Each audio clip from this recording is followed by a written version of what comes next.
contento de verles a todos.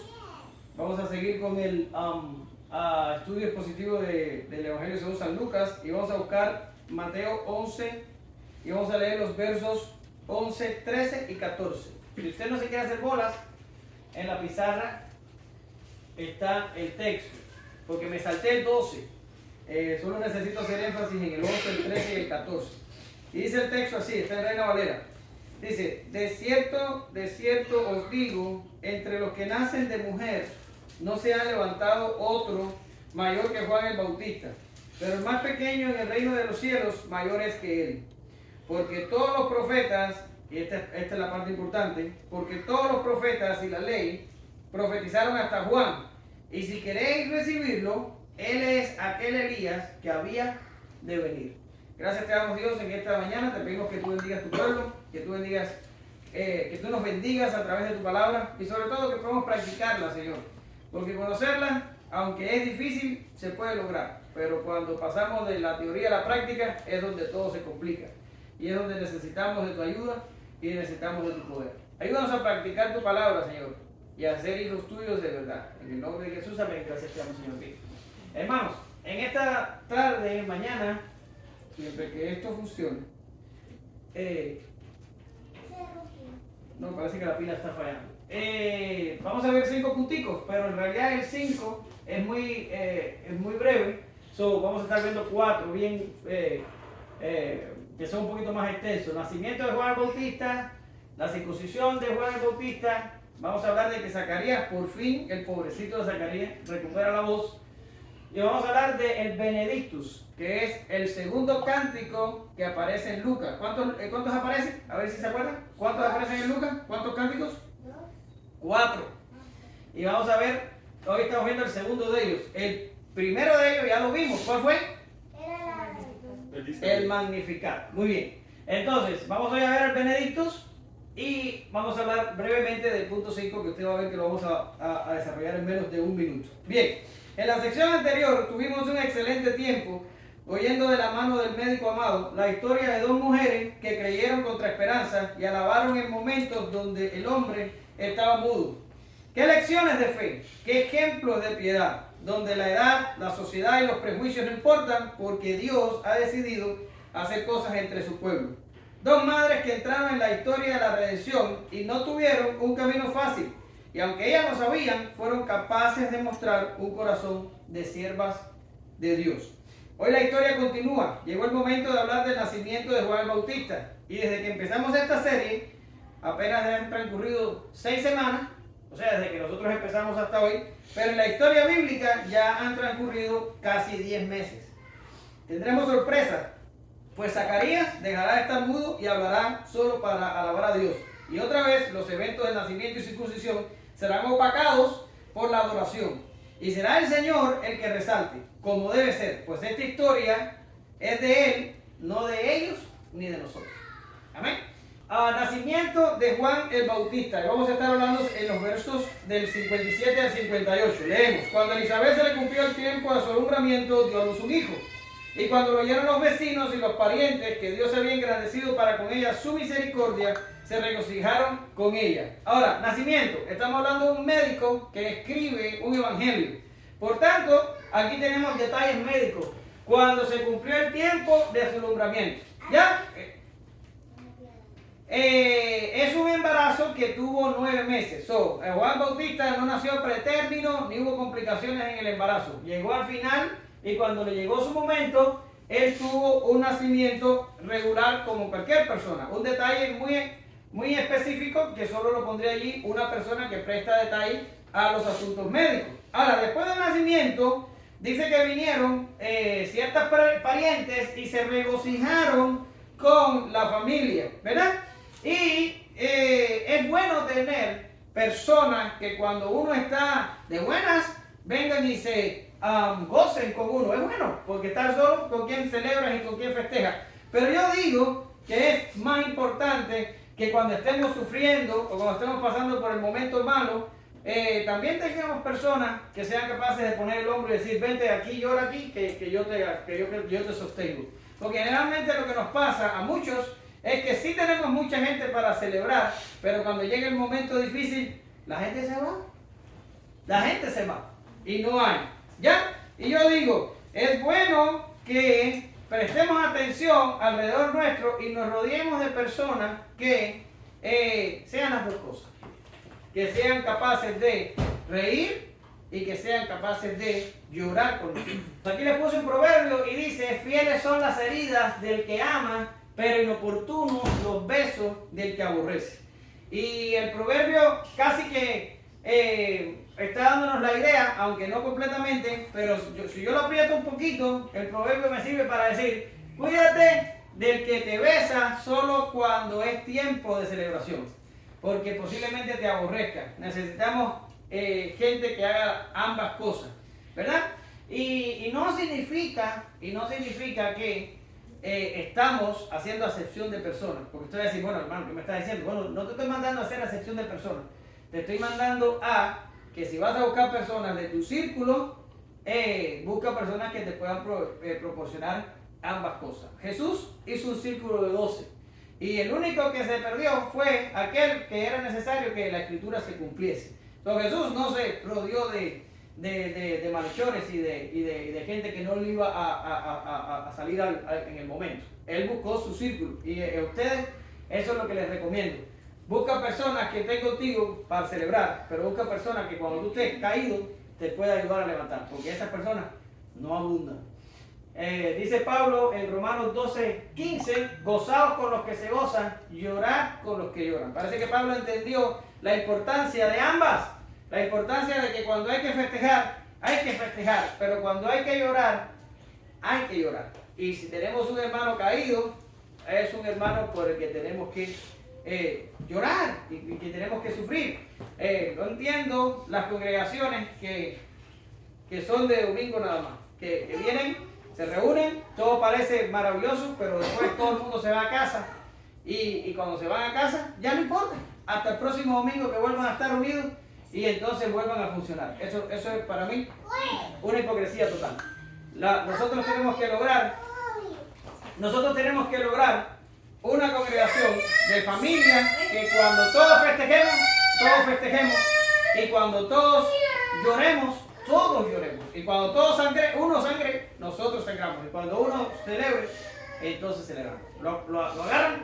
Bien, estas familias les estoy disparando por gusto, porque la Biblia no dice nada negativo de ellas, la Biblia siempre está diciendo que fueron a regocijarse, pero yo le quise meter esta cola entre la lechuga, porque a veces pensamos que si lleno la casa con fiesta, estoy bien. No, pon un funeral y ve cuántos vienen. Y ahí vas a tener la verdadera lectura de los que están contigo. Y es muy interesante que adquiramos ese tipo de sabiduría. Ahora, Dios había tenido misericordia. Esto es crucial, porque yo siempre les invito a que ustedes busquen el contexto y le presten mucha atención. ¿Y cuál es el contexto aquí?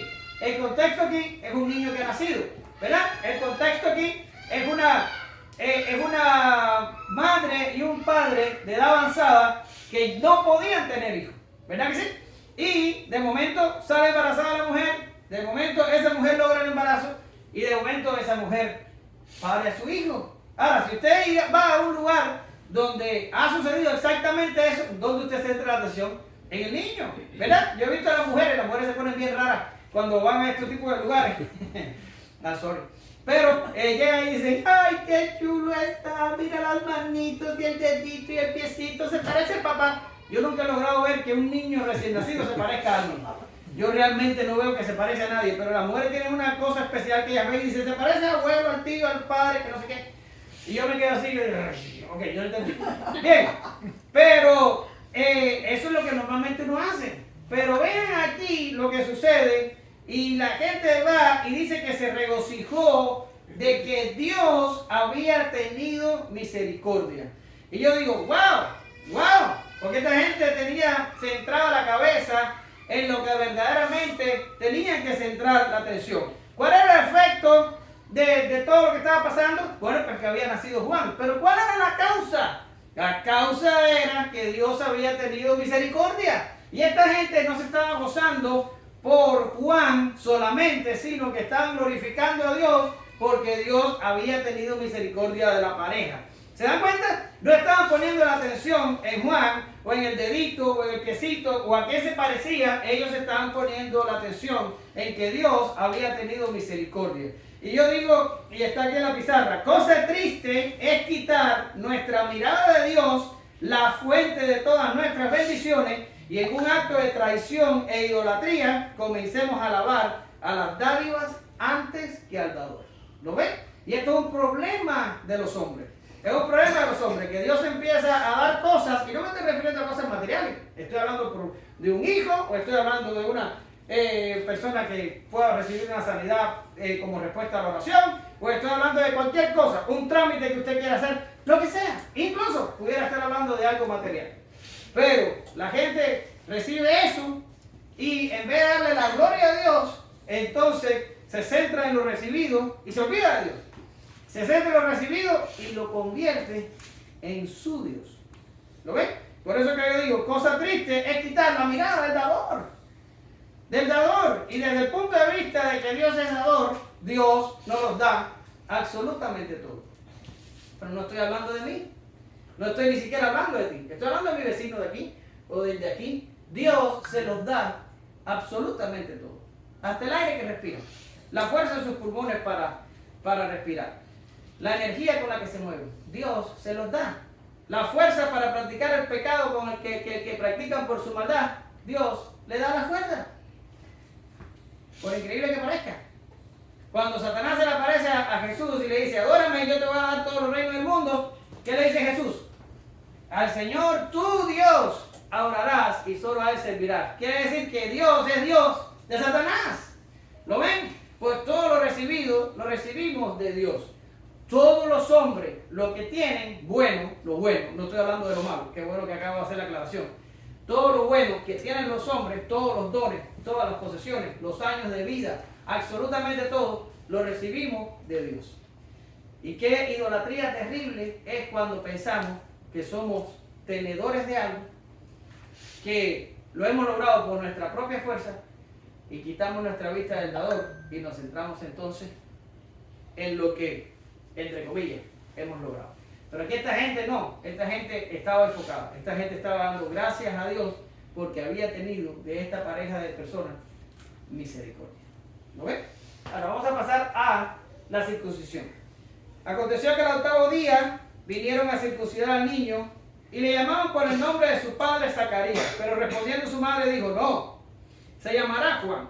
Le dijeron, ¿por qué? No hay nadie en su parentela que se llame con este nombre. Entonces preguntaron por señas a su padre cómo le querría llamar. Y pidiendo una tablilla, escribió y dijo, Juan es su nombre. Y todos se maravillaron. Ahora vamos a hablar un momentico de la circuncisión, porque yo sé que ustedes saben lo que es la circuncisión, pero por si acaso yo voy a explicarlo. La circuncisión era la señal del pacto de Dios con la descendencia de Abraham. Y consistía en que al octavo día de nacido el niño, o sea, el niño nacía, se contaban 8 días, se le cogía el prepucio de su pene y se cortaba. ¿Ya? Ahora, esto se hacía en el octavo día y esto significaba que ese niño estaba entrando en la familia del pacto. El único pueblo de la antigüedad que hacía una ceremonia como esta era el pueblo judío. Porque generalmente los otros pueblos de alrededor, cuando la ceremonia que se hacía era la ceremonia en la que se suponía que el niño pasaba de niño a hombre, pero se hacía un poquito más adelante, no se hacía al octavo día de nacido.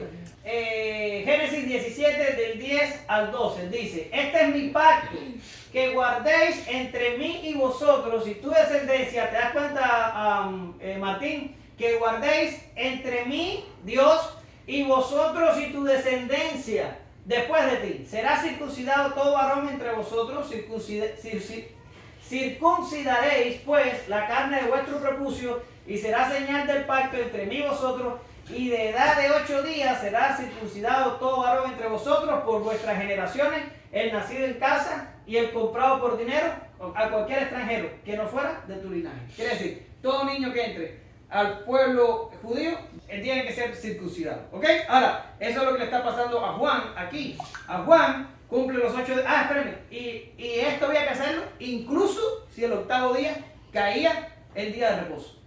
Pueden buscar después, aunque está en el estudio, y yo se los mando siempre, Juan 7:23, y van a ver que Jesús hace alusión a esto, que en el día de reposo circuncidaba al que tenía que ser circuncidado. Esto no se violaba, ni siquiera por el día de reposo. Había que hacer la circuncisión al octavo día, y esto es lo que está exactamente pasando aquí a Juan. Ahora, ¿qué pasaba en la circuncisión? Bueno, en la circuncisión pasaba que el padre le ponía nombre al hijo en el momento que era circuncidado. Normalmente, si era el primer hijo, le enganchaban el nombre del padre. Y de ahí seguramente lo agarraron los romanistas cuando en el bautismo también les ponen nombre a los niños. Y no pasa nada, si le quieres poner nombre a los niños así, yo no tengo ningún problema con eso. Pero lo que te estoy ubicando en el tiempo de lo que pasaba. Pero ¿qué pasó con el padre de Juan? Que por incrédulo estaba ¿cómo? Estaba mudo y no podía pronunciar el nombre. Entonces la gente llegó y presumió que el niño se llamaría Zacarías porque el padre se llama Zacarías y porque es el primer hijo nacido. Y cuando llegaron empezaron a llamar así, y esta mujer Elizabeth, que es una grande en la Biblia, le dice, no se llama Zacarías, se llama Juan. Entonces ya usted sabe cómo funciona. Eso nunca ha sido así. Así no se hacen las cosas. Ese no es el nombre que se les pone. Normalmente se le pone el nombre del padre. En tu familia no hay nadie que se llame Juan. ¿Y qué hicieron? Tú eres una loca. Yo voy a ir a preguntar a Zacarías. Fueron a preguntar a Zacarías, que el pobre estaba mudo. Hizo lo que pudo, escribió su nombre será Juan. Y entonces dice allí que la gente se maravilló. Ahora vamos a llegar un poquito más ahí. Vamos a ahondar un poquito ahí. Pero la cosa es, la pareja no se dobló ante la presión social. ¿Lo ves? ¿Cuál es la presión social? El niño se tenía que llamar Zacarías. O el niño se tenía que llamar como el abuelo o como el tío, pero no se podía llamar Juan. Nadie en su familia se había llamado Juan. Y la pareja dijo, no, se va a llamar Juan. La presión social fue aniquilada por la firmeza de la pareja. Y es que Gabriel le había dado órdenes explícitas a Zacarías de que el niño se llamaría Juan. Eso está en Lucas, bueno, no puse el texto. Lucas 1:13. Lucas 1:13, sí lo tengo aquí. Entonces, en Lucas 1:13, el ángel manda a Zacarías a que le pusiera por nombre Juan a Juan el Bautista. Ahora, la pregunta es, ¿cómo supo Elizabeth que el niño se llamaría Juan? ¿Cómo lo supo? Si el ángel no le habló a ella, le habló a su marido. Hay dos explicaciones en la bibliografía. La primera es que lo recibe por revelación, y esta es la que me gusta a mí. No porque me gusten este tipo de cosas, sino es porque es la que más se pega a lo que ha estado pasando en contextos anteriores. Por ejemplo, cuando María llegó a la casa y saludó a Elizabeth, lo vimos en la clase pasada, Elizabeth recibe por revelación posiblemente todo lo que le había acontecido a María. Era imposible que se enterara de otra manera. Y si ella recibe por revelación lo que le está pasando a María, es muy probable que haya recibido por revelación que su hijo se llamaría Juan. Esta parte me gusta el pensar que lo recibió por revelación. Pero hay otros que dicen que no, hombre, no, que este Zacarías había tenido 9 meses para, por señas, en arcilla o de cualquier medio habido por haber, le debe haber contado los detalles de lo que estaba pasando con todo lo que era lo concerniente a Juan Bautista, y que la mujer lo sabía porque su esposo se lo había hecho saber. Ahora usted va a decir, bueno, ¿y con cuál nos quedamos? Usted quédese con la que usted quiera. No pasa nada. Si le gusta revelación, quédese con revelación. Si le gusta con medios naturales, quédese con medios naturales. Aquí no pasa nada. Estamos especulando un poco de lo que pudo haber sucedido, pero realmente la Biblia no nos dice específicamente cómo fue que María supo que el niño se llamaría Juan. Ahora, lo que sí es importante que notemos es que el matrimonio se mantuvo firme ante la presión social. Se mantuvo firme en lo que había decidido. Y esto es una cosa muy importante para los matrimonios. Los que son matrimonios viejos y los que son matrimonios en formación, es muy importante que las parejas aprendan que los matrimonios tienen que ser de una sola opinión. ¿Y qué significa que los matrimonios tienen que ser de una sola opinión? Bueno, no estoy queriendo decir que los cónyuges tienen que estar de acuerdo en todo. No estoy queriendo decir esto. Fuera demasiado aburrido. Además, la Biblia misma dice que la mujer es un ¿qué cosa del hombre? ¿Un qué cosa? Ayuda idónea. Un complemento, ¿verdad? Es una ayuda idónea. La mujer debe complementar al hombre. Donde el hombre es bueno, la mujer no trae ese complemento. Pero donde el hombre falla, donde el hombre que se queda corto, ahí viene la mujer a complementar. Esta es la idea del matrimonio. El matrimonio no es una guerra de iguales que se fajan a ver quién es el mejor. No, el matrimonio es una, vamos a decir, una corporación de complementos que se unen para formar una sola carne que funciona en su totalidad. ¿Lo ven? Eso no estamos diciendo que ahora a mí me gusta el azul y a nadie le tiene que gustar el azul. Y si yo como carne de vaca, nadie tiene que comer carne de vaca. Sería ridículo. Pero estoy diciendo que en la toma de decisiones, sobre todo en aquellas que son importantes, la pareja debe tener un consenso firme de que ambos puedan defender y sostener. Y yo digo, una pareja dividida que usted ve que uno quiere coger para el norte y el otro quiere coger para el sur, y esto pasa absolutamente en todo momento, es lo que yo le pongo ahí. Un matrimonio dividido en estos asuntos no le faltará el sufrimiento. Matrimonios queridos, tenemos que llegar a lograr que nuestras parejas tengan consenso. Todos los matrimonios tenemos que lograr eso. Tenemos que lograr que los dos tengamos un consenso. Tampoco es que yo diga, aquí se hace lo que yo quiera. No es así. Hay que llegar a un consenso. Hay que tomar la decisión los dos, como esta pareja dijo. ¿Cómo se va a llamar el niño? Se va a llamar Juan. ¿Y cómo se va a llamar el niño? Se va a llamar Juan. Juan se va a llamar. La gente alrededor empezó a fastidiar, que eso generalmente es lo que pasa. ¿Y la pareja cómo se mantuvo? Firme. Ay, ¿tú vas a sacar a tus hijos de la escuela? Y la pareja, firme. Ay, ¿y tus hijos están yendo a la iglesia? Y la pareja, firme. Inconmovible. Porque si viene la suegra y empieza a cambiar la cosa, o si viene el hermano, o el primo, o el vecino, o el amigo, y ya te cambia la opinión, es un matrimonio al que no le va a faltar el sufrimiento. Debemos de construir matrimonio de una sola opinión. ¿Ok? Bien, vamos a irnos de aquí y vamos a hablar de que Zacarías recupera la voz. Del 64 al 66. Al momento fue abierta su boca y suelta su lengua y habló bendiciendo a Dios. Y se llenaron de temor todos sus vecinos y en las montañas de Judea se divulgaron estas cosas. Y todos los que oían las guardaban en su corazón diciendo, ¿quién será este niño? La mano del Señor está, que la mano del Señor está sobre él. Ahora, ¿qué está pasando aquí? Zacarías dice en la arcilla, se va a llamar Juan. Y cuando la gente se maravilla, Zacarías empieza a hablar, ¿verdad? Al momento. Ahora, Zacarías vivió por un proceso de incredulidad, de la incredulidad a la credulidad. En la primera clase, segunda clase, vimos que él no creyó el anuncio del ángel. El ángel lo reprende con mudez. Allí mismo en el santuario, sale del santuario y no pudo hacer la bendición sumo sacerdotal. Todo eso ya lo vimos ya.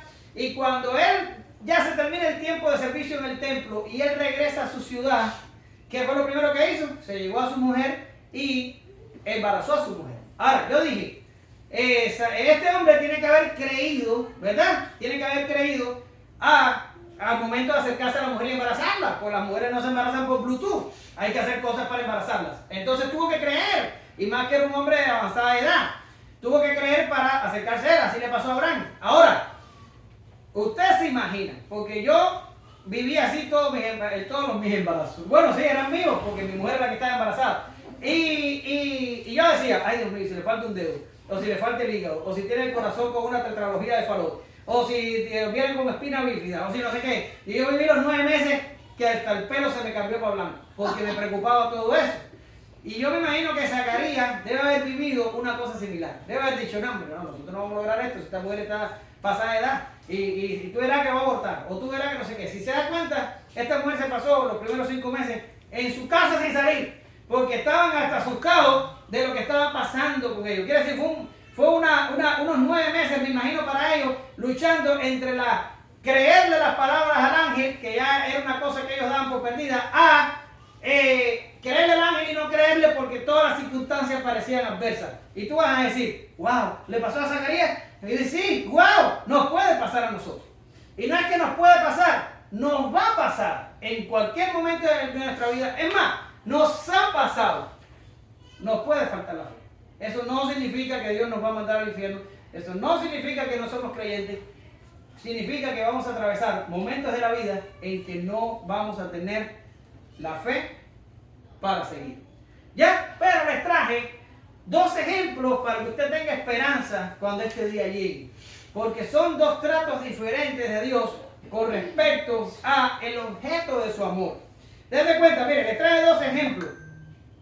El ejemplo de Pedro, cuando fue a pasar por los eventos de la negación de Jesús. Usted está familiarizado con esa historia. Y Jesús le dice a Pedro: Simón, Simón, he aquí Satanás os ha pedido para zarandearos como a trigo. Y ahora viene lo importante, y dice: pero yo he rogado, ¿te das cuenta cómo es Dios? Yo he rogado que tu fe no falte, y una vez vuelto, confirma a tus hermanos. El Señor sabía que Pedro iba a echarla a perder bastante, la iba a echar a perder. Y estoy diciendo un eufemismo, porque si lo digo como es, se va a oír mal. Pero la hizo mala Pedro. Pero Jesús, ¿qué dijo? No, este es Pedro, este ha sido uno de los que me dio el Padre. Este no se pierde en el proceso. La va a echar a perder bastante, pero no se pierde en el proceso. Yo oro, Jesús ora para que la fe de Pedro no falte. Y Pedro pasa, horrible lo que pasó, ya usted sabe, la negó al Señor 3 veces. Y pasó por todo aquello, lloró amargamente, después fue restaurado. Sin embargo, su fe, aunque se estremeció, el hombre pasó de punto A a punto B. ¿Lo ven? Y pasó. Ahora, le traigo otra historia. Segundo de Reyes 7, del 19 al 20. Está contando los eventos de que hubo un sitio en Samaria y estaban pasando cosas terribles en la ciudad. Y Eliseo da una profecía y dice que al otro día toda la ciudad iba a ser vendido muy barato y que las cosas iban a cambiar radicalmente. Y un príncipe de la ciudad, sobre el cual el rey se apoyaba, el príncipe se burla del profeta y le dice: si Dios abre la ventana de los cielos, esto podría pasar. O sea, él se burla de la profecía de Eliseo. Y Eliseo le dice una frase muy fuerte y le dice: he aquí, tú lo verás, pero tú no te beneficiarás de ello. Y ya al final de la historia, es el texto que te traigo, segundo de Reyes 7, del 19 al 20, dice: a lo cual aquel príncipe que había respondido al varón de Dios diciendo: si Jehová hiciese ventanas en el cielo, ¿pudiera suceder esto? Y él le dijo: he aquí, tú lo verás, mas no comerás de ello. Escucha lo que dice la Biblia. Y le sucedió así, porque el pueblo le atropelló a la entrada y murió. Les trae dos historias. Dos hombres que le falta la fe en un determinado momento de la vida. Pero en uno, Dios, la segunda persona de la Trinidad, ora para que su fe no falte. Y va a través, se da cabezazo, pero pasa a través de la prueba. Pero vemos otro hombre que le falta la fe en un momento importante de su vida, pero la disposición aquí de Dios es diferente. En Pedro la disposición es para salvar. En este hombre la disposición es para condenar. Y el profeta le dice: tú lo vas a ver con tus ojos, pero tú no te vas a beneficiar. Y dice que la multitud lo apretó en la puerta y lo mató. Y esto de la multitud apretándolo en la puerta es algo sumamente casual. O sea, es algo que no fue que alguien dijo: vamos a matarlo porque no creo. No. Lo que pasó aquí fue lo siguiente. La gente se enteró que el campamento sirio, todos se habían ido por algo que había sucedido, porque Dios lo había provocado, y que allí estaba todo el campamento con comida, con vino, con dinero, con plata, con todo. Y la gente salió, todos por la puerta de la ciudad, corriendo para poder ir al campamento sirio a agarrar todo aquello. Y en la estampida de personas estaba el hombre en la puerta y la gente le pasó por ahí y lo mató. Fue algo no planificado, algo sumamente casual. Y murió, conforme a la palabra del profeta. Por tanto, ¿va a venir momentos a tu vida que va a faltar la fe? Sí, va a venir. Pero si eres un hijo de Dios, Dios te va a sostener y vas a pasar. Y si hoy por alguna casualidad estás pasando, tranquilo, pasa, todo pasa. Dios nos saca al final y salimos con la fe fortalecida. ¿Lo ven? Ahora, este hombre tuvo una guerra de 9 meses, pero a los 9 meses le fue abierta su boca y suelta su lengua. Ahora, ¿por qué quise hacer énfasis en esto? Porque hay comentaristas que dicen que Zacarías no solo perdió la voz, sino que también era sordo. O sea, perdió la voz y el oído, como castigo del ángel. ¿Por qué razón? Porque cuando le tuvieron que preguntar cuál nombre le iba a poner a Juan, dice que le hablan por señas. Y yo en la clase que me correspondió hablar de esto, yo les digo a ustedes: yo no creo que el hombre haya sido sordo. Yo creo que solo perdió la voz. Pero esa es mi opinión. Si tú quieres decir que estaba sordo, eso es un problema tuyo. Puedes pensarlo, no pasa nada. Ahora, ¿por qué yo digo que solo perdió la voz? Bueno, porque aquí la Biblia dice que fue abierta su boca y su lengua. No habla nada del oído. No habla nada. Ahora, me van a decir, hermano, ¿pero por qué le hablaron por señas? Bueno, porque si tú sabes que alguien está mudo, la reacción tuya es hablarle por señas porque el tipo es mudo. Pero en realidad oía. Si le hubieran preguntado, el hombre hubiera oído. Ahora, esa es mi opinión, que el hombre solo dejó de hablar. Pero si usted quiere ponerlo sordo, eso no pasa nada. Pero aquí la Biblia, cuando él recupera sus funciones, él dice, y le fue abierta su boca y suelta su lengua. No habla nada del oído. Por eso yo me quedo con la parte en que solo era mudo. Y dice que la gente se llenó de temor, pero esto no significa que tuvieron miedo, esto significa que sintieron un temor reverente que nos llevó a saber que la mano de Dios estaba en todos estos asuntos que estaban sucediendo, ¿verdad? Y el texto dice que todas esas cosas se extendieron, o sea, la gente empezó a comentar por todas las montañas judeas las cosas que estaban sucediendo. Y dice que la mano del Señor estaba sobre Juan, siendo bebé. Cuando la mano de Dios está sobre alguien, no pasa desapercibido.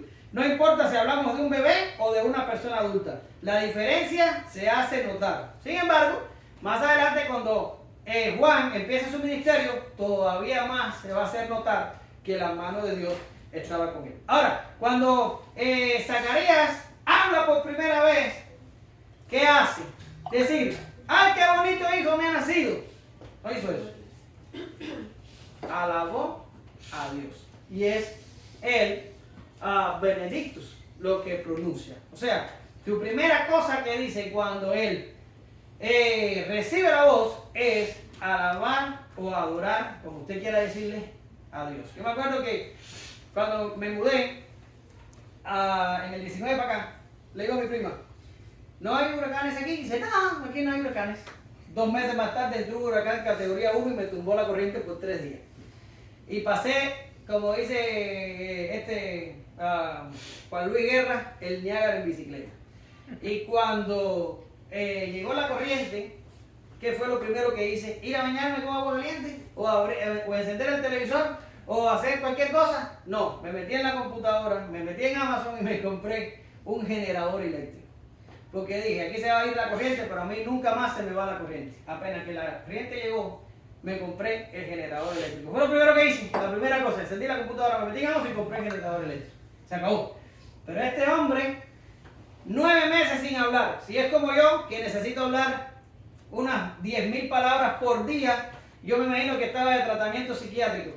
Y llega el momento en que recibe la voz nuevamente, ¿y qué es lo que hace? Dice, al fin puedo hablar. No, hombre, el hombre exaltó a Dios, pronunció una alabanza que exaltó para las edades, que 2000 años después, aquí estamos todos nosotros dispuestos a estar una hora más oyendo qué fue lo que quiso decir Zacarías.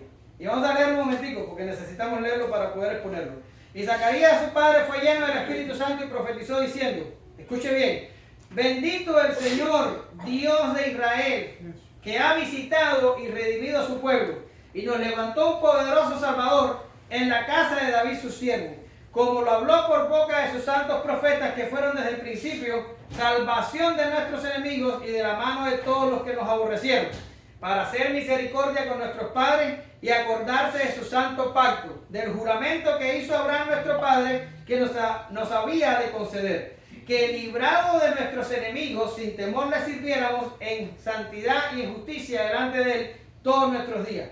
Y entonces se mira para el niño y le dice, y tú, niño, profeta del Altísimo, serás llamado, porque irás delante de la presencia del Señor para preparar sus caminos, para dar conocimiento de salvación a su pueblo, para perdón de sus pecados, para la entrañable misericordia de nuestro Dios, con que nos visitó desde lo alto de la aurora, para dar luz a los que habitan en tinieblas y en sombra de muerte, para encaminar nuestros pies por camino de paz.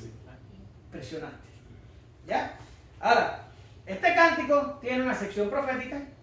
Ay, se me olvidó pasar la diapositiva, sorry. Pero usted no dice nada tampoco. Aquí cuando él dice, y tú niño, y va para adelante, esa es la sección profética del cántico. Y lo que leímos al principio es la sección de adoración. Ahora, este cántico se parece mucho al de Ana, con la única cambiecito pequeño es que Ana comienza diciendo lo que Dios... Ana no, ¿cómo se llama? Perdón, María. Se parece mucho al cántico de María, pero María empieza diciendo primero lo que Dios hizo con ella, después pasa a lo que Dios ha hecho en modo general y después pasa a lo que Dios ha hecho con el pueblo. Aquí este hombre empieza con lo que Dios ha hecho en modo general y en su pueblo y después termina con lo del niño. ¿Ven? Él invierte el sentido, pero es el mismo y tiene la misma forma y la misma cosa. Es impresionante. Ahora, ¿por qué se llama Benedictus? Porque igual que el Magnificat, tomamos la palabra Benedictus de la primera estrofa del cántico en latín, que es Benedictus Dominus Deus Israel. Ahora, este es el Benedictus. También toma algunas secciones de la profecía en Malaquías referente al advenimiento del segundo Elías. Esto también aparece en el cántico. Ahora vamos a ir parte por parte del cántico. Lo primero que dice es, no, me faltó enfatizar un momentico que Zacarías fue lleno del Espíritu Santo. Esto es importante. ¿Por qué razón? Porque si ustedes se dan cuenta que en el momento histórico que esto está pasando, habían pasado ¿cuántos años sin que se levantara profeta en Israel? 400 años. El último profeta fue Malaquías y había cesado la revelación y no había más profetas, ¿verdad? Y todo lo que es el ministerio profético y todo esto se había convertido en una cosa del pasado. Habían algunos que estaban esperando al Mesías, como vamos a aprender más adelante acerca de Simeón y acerca de Ana, pero la mayoría del pueblo estaba en absoluta desesperanza y otros se metían en partidos políticos un poco rebeldes como los celotes que trataban de lograr una liberación política de Roma, cosas así. Pero algo como el Espíritu Santo despertando profetas en el pueblo, esto llevaba 400 años sin pasar, ¿verdad? Ahora, a pesar de que esto estaba así, nosotros vimos en la sección pasada a Elizabeth, esta gran mujer, decirle a María, y bienaventurada la que creyó, porque se cumplirá la palabra del Señor, ¿verdad? Ella habla proféticamente y dice, qué bueno que creíste, porque todo lo que creíste, el Señor lo va a hacer. ¿Ya? Y vemos a esta mujer dándole una profecía a María. Y aquí vemos a Zacarías dándole una profecía a su propio hijo y dice que fue lleno del Espíritu Santo. E incluso ya lo vimos, que el Espíritu Santo estaría con Juan desde el vientre de su madre. ¿Se acuerdan cuando llegó María y dijo, la criatura saltó en mi vientre? Y todo aquello. Ahora, ¿qué quiero decirles, hermanos? Que Dios, incluso en los periodos de sequedad, en los periodos donde la palabra escasea, en los periodos donde el ministerio profético totalmente cesa y todo pasa, eso no significa que Dios está inmóvil y limitado. ¿Ya? Es como dijo Sugel una vez que le preguntaron si él era cesacionista y él dijo, yo soy cesacionista, pero Dios, el Dios en el que yo creo, no es cesacionista. ¿Y qué quiere decir él? Sí, yo creo que los dones extraordinarios del Espíritu Santo han cesado en este tiempo, pero yo creo en un Dios que va por encima de cualquier cosa que yo crea. Y si Él quiere hacer una cosa en un momento, lo hará, porque tiene el poder y puede hacerlo. ¿Lo ven? Pero ahora, eso es lo que está pasando aquí. Estamos en un periodo de silencio, estamos en un periodo donde no hay nada. Pero el Espíritu Santo, si se quiere mover, se mueve. El Espíritu Santo, si lo quiere hacer, lo hace. El Espíritu Santo, si quiere que se levante este hombre y dé una profecía acerca de su hijo, lo hace. Porque Dios no está limitado. Dios hace lo que Él quiere hacer. ¿Lo ven? Ahora, conforme con su plan. Esa parte es importante. Ahora, bien, vamos a irnos a la parte de el visitado y redimido. Está aquí. Visitado y redimido. Cuando usted ve el cántico de Zacarías, ¿quién es el que visita y quién es el que redime? Dios. ¿Lo ven? El bendito el Señor, Dios Israel, que ha visitado y redimido a su pueblo. ¿Lo ven? Es Dios. Es Dios el que se dispone para visitar y es Dios el que se dispone para redimir. Ahora, recuérdense del contexto. Es importante. Estamos en la ceremonia de la circuncisión de Juan. Juan, que era un milagro vivo de la misericordia de Dios para esta gente. Sin embargo, Juan y la circuncisión y el milagro hecho para Zacarías y Elizabeth no están en el centro del cántico de Zacarías. ¿Quién está en el centro? Bendito el Señor, Dios de Israel, que ha visitado y redimido su pueblo. Y yo te pregunto, cuando cantas, ¿quién está en el centro de lo que tú cantas? Porque a veces nos cantamos a nosotros mismos. Cuando oras, ¿quién está en el centro de lo que tú oras? Porque a veces oramos como el fariseo, era un fariseo, que decía, gracias porque yo no soy como aquel publicano, porque yo diezmo, porque yo ayuno, porque no sé qué. Y es la oración del yo. O si no entramos, Señor, sáname el callo, dame dinero, bendice mi trabajo. Me voy, Señor, que estoy ocupado. ¡Rum! Se fue. ¿En serio?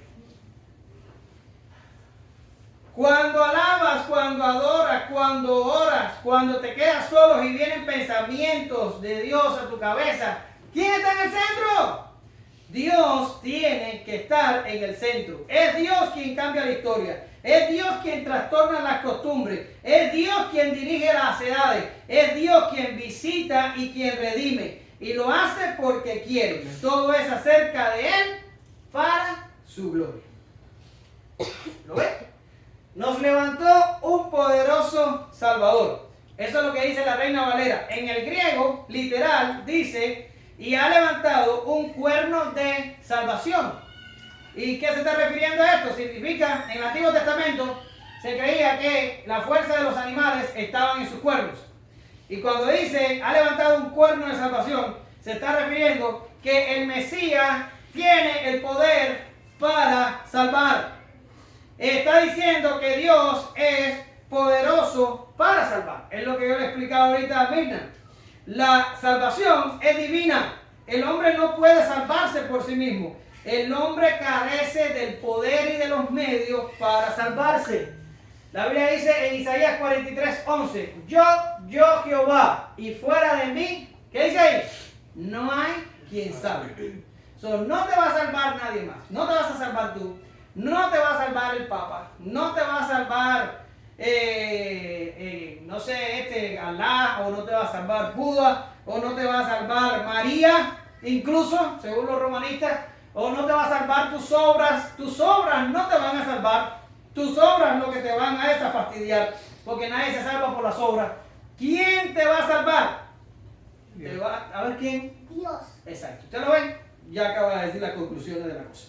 También usted puede buscar ahí Oseas 13:4 y Hechos 4:12. Hechos 4:12 es conocido por todos cuando dicen, no hay otro nombre bajo el cielo dado a los hombres en el que podamos ser salvos, sino Jesucristo hombre. ¿Lo ven? Ahora, sigue diciendo Zacarías en la casa de David. Algunos comentaristas ven que cuando hace referencia aquí a la casa de David, los comentaristas dicen, mira, está haciendo referencia a que María tiene ascendencia davídica, porque en este momento en el que él está diciendo esto, José no está enterado todavía de lo que está pasando, José todavía no se ha casado con María, están desposados pero no están casados, y nada hay de José en el ambiente, pero ya está hablando este hombre proféticamente que el cuerno de salvación, el cual es el Mesías, el cual es Jesucristo, que está en el vientre de María, este es de la casa de David. ¿Lo ven? Sin embargo, esto es ir demasiado lejos en leer entre líneas. ¿Por qué razón? Porque el Antiguo Testamento completo está lleno de profetas que dijeron que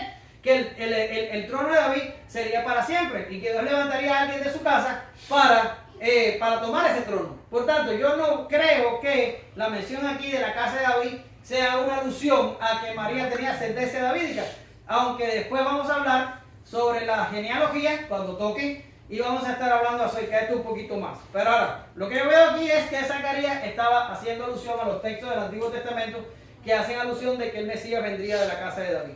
Ahora, dice después, como habló, o sea, está hablando de Dios, como habló.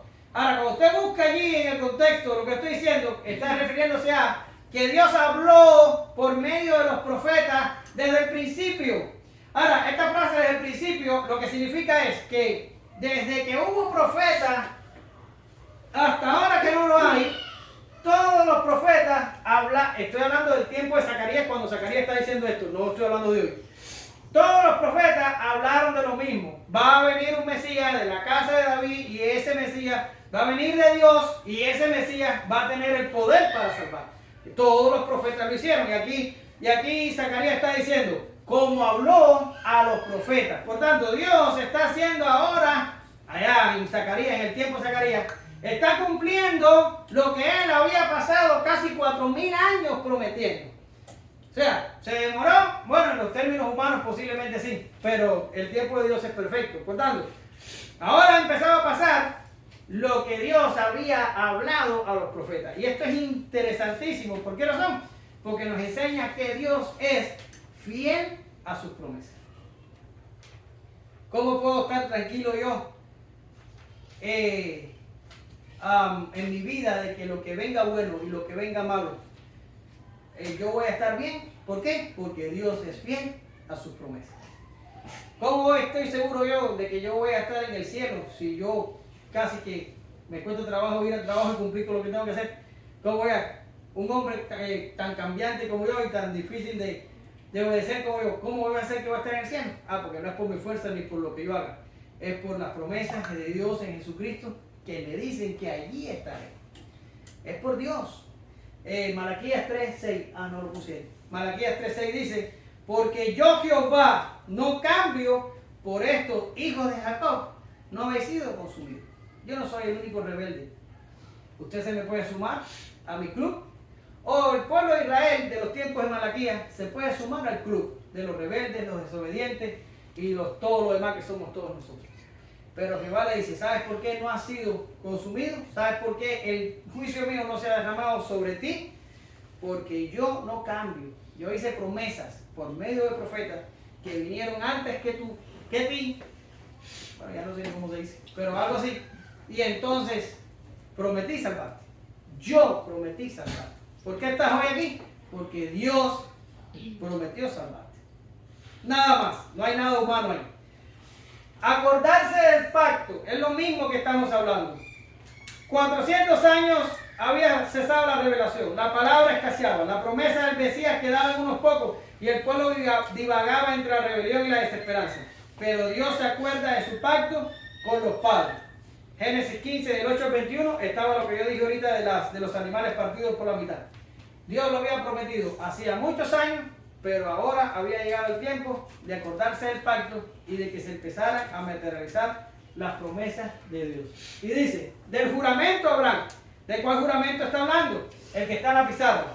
Y dijo Jehová, por mí mismo he jurado, dice Jehová, que por cuanto has hecho esto y no me has rehusado tu hijo, tu único hijo, de cierto te bendeciré y multiplicaré tu descendencia como las estrellas del cielo y como la arena que está a la orilla del mar. Y tu descendencia poseerá las puertas de tus enemigos y de tus simientes serán benditas todas las naciones de la tierra, por cuanto obedeciste a mi voz. ¿Lo ven ahí? ¿Por quién juró Dios? Por él mismo. ¿Y por qué tuvo que hacerlo por él mismo? Porque por encima de él ya no hay más nada. Entonces Dios juró por sí mismo que él iba a cumplir lo que había prometido a Abraham en Génesis 15 del 8 al 21. ¿Ven? Ahora vamos a ver algo importante que ya Abraham y yo el otro día, y Yesenia, hablamos sobre esto y ahí mismo está en el texto clarito y yo no lo planifiqué, pero ahí está. Y dice el inciso 7, librados ya le serviríamos en santidad y justicia. ¿Ves? Lo hablamos ya. ¿Qué significa? Que es exactamente en ese orden. Solo quien ha sido librado o salvado puede servir. Pero si a servir se dispone, ha de hacerlo en santidad y justicia.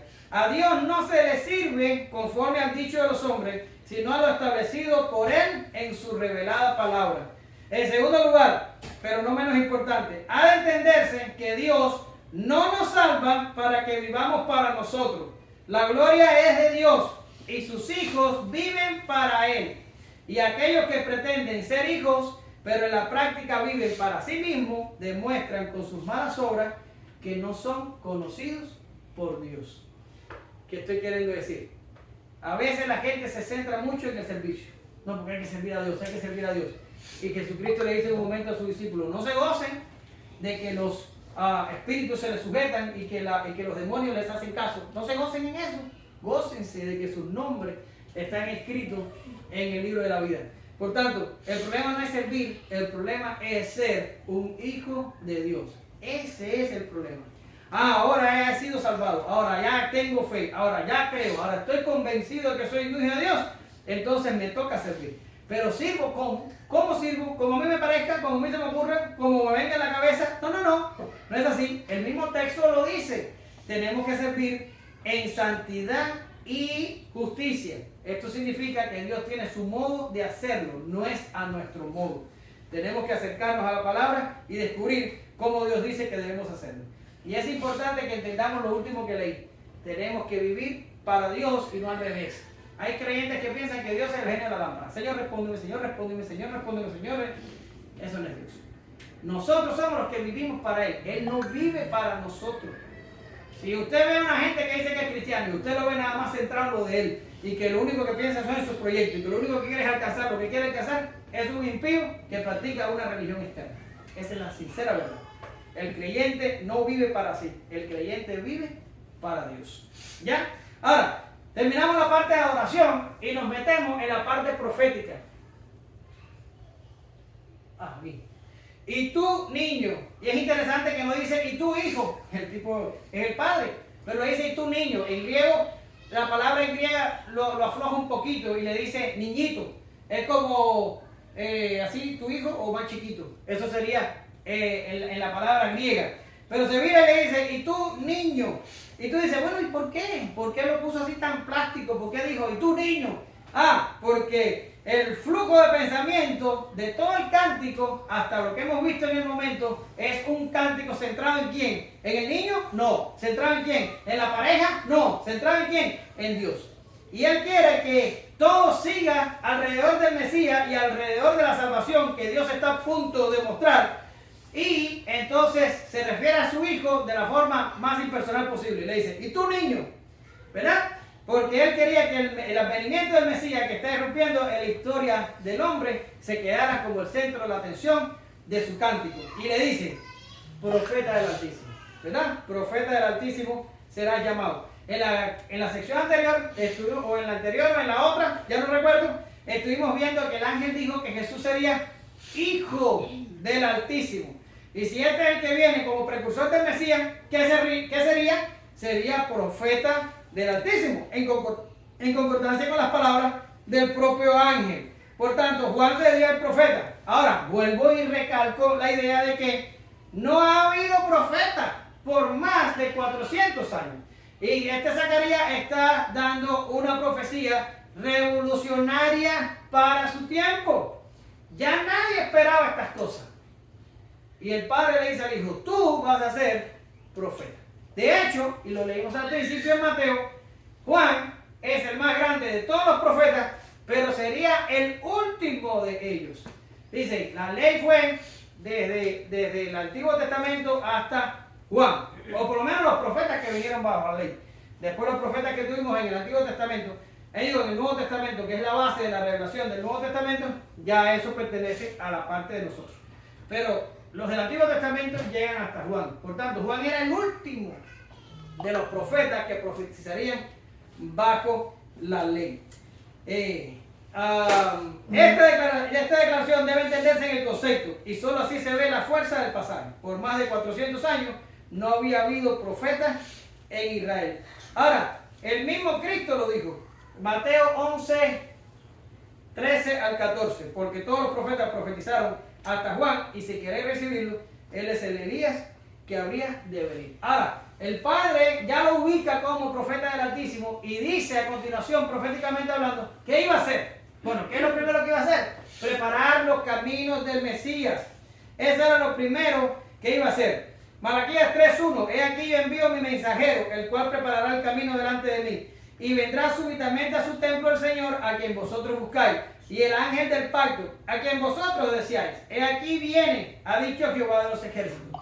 Por tanto, ¿cuál era el ministerio de Juan? Preparar el camino del Señor. Y ahí les puse una serie de cantidad de citas donde se habla al respecto. Ahora, ¿para qué otra cosa viene? Para dar conocimiento de salvación. El ministerio de Juan no era, y vamos a hablar del ministerio de Juan muy pronto, después que terminemos con el nacimiento de Jesús, y está impresionante, se los aseguro.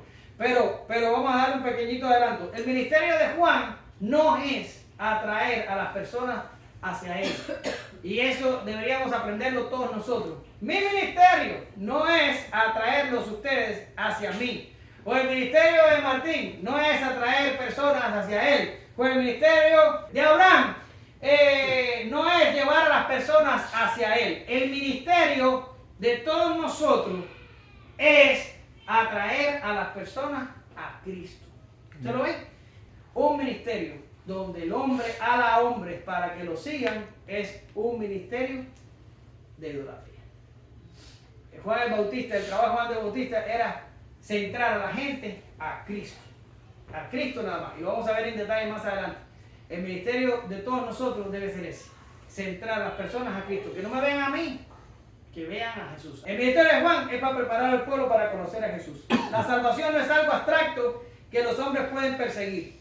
Solo aquellos que son conocidos por Dios, Romanos 8:29a, serán atraídos a Jesús, Juan 6:44. Y entonces experimentarán la salvación que está en él, en su obra, su persona, carácter y poder. Hechos 4 del 11 al 12. Juan no guía a las personas hacia sí mismo, sino que los manda a ir a Jesús. Ustedes tienen el estudio. Por favor, después vayan ahí y busquen la cita, porque yo no tengo tiempo para detenerme en eso. Ahora, otra cosa que haría Juan en su ministerio, para perdón de pecado. Esto es importante. Esto es tan importante. ¿Por qué no saben? Porque no importa cuánto cambien las edades, no importa cuánto evolucionen los pueblos, el problema del hombre ha sido, es y será el pecado. ¿Lo ven? Pero si usted analiza el contexto histórico y cultural y social de los tiempos en los que nosotros estamos hablando hoy, el pueblo de Israel o el pueblo judío tenía un solo enemigo declarado y pensaba que una vez que ellos fueran librados de ese enemigo, ellos estarían bien. ¿Cuál era? Humanos. Roma. ¿Cuál era? Roma. Ellos querían liberación de Roma. Incluso Jesús vino y pensaron que los iba a liberar de Roma. Ellos pensaron que el problema era Roma. Y nosotros hoy pensamos, y digo nosotros, no me estoy refiriendo a los que estamos aquí, sino al ser humano que vive hoy sobre la tierra.